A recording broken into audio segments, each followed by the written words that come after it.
Okay mga bossing, good morning. So ayan, Sunday and nandito tayo ngayon sa shop. Meron ako sa inyong babanggitin na medyo kailangan yung malaman dahil naglabasa na ngayon yung mga high-end na ECU, yung mga maraming core na ECU. Okay? So matagal na tayo gumagamit ng high-end na mga ECU. And medyo, syempre, every year nagbabago yan, nag-upgrade ng kanilang hardware. So ngayon, meron akong na-discover na kailangan pala o requirement. Like for example, ano to? Sobrang iksi lang nito and I know marami kayong matututunan.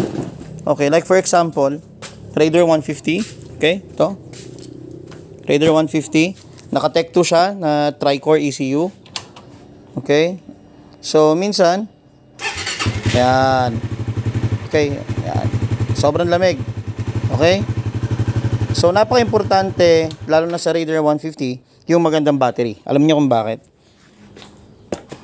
Kapag naka-tri-core ka dito, yung kanyang ECU kasi ang nagsusupply dun sa starter motor. Okay? Dumadaan dun yung supply. Kapag pangit yung battery mo, automatic yan, hindi nyo mapapastart si Raider 150. Pag naka-racing ECU, sa stock kasi okay lang. Kasi hindi masyado, single core lang at dual core ang mga stock. Ito ngayon, yung mga sample na dumating na sa atin, yung mga prototype ng Tech 2, mga 3-core po ito. Triple core ng mga ECU. Ito po sila. Okay? So, ito, nagre-require na siya ng mas magandang battery. So, kaya natin ito binili, gaya nito, 12 volts lang, 12 volts kompleto kapag ka po chinek nyo yung voltage sa battery. So, akala natin okay yan. 96% battery energy.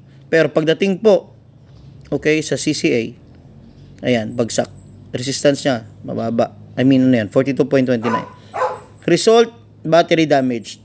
So, kailangan natin. Ibig sabihin po, yung mga voltage natin na, yung mga voltmeter natin, hindi enough yun para makita natin na okay yung battery. So, kaya bumili ako nito.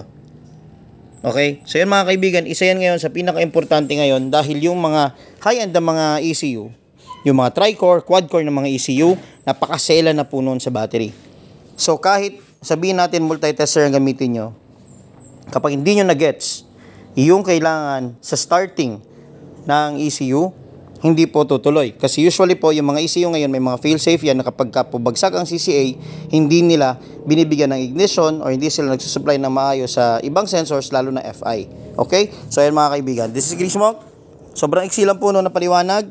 Kailangan nyo ng magandang battery, lalo na sa mga high-end na mga ECU ngayon, gagaya nitong Tech 2 Racing ng Pitts Bike. Okay? So, God bless po. Peace.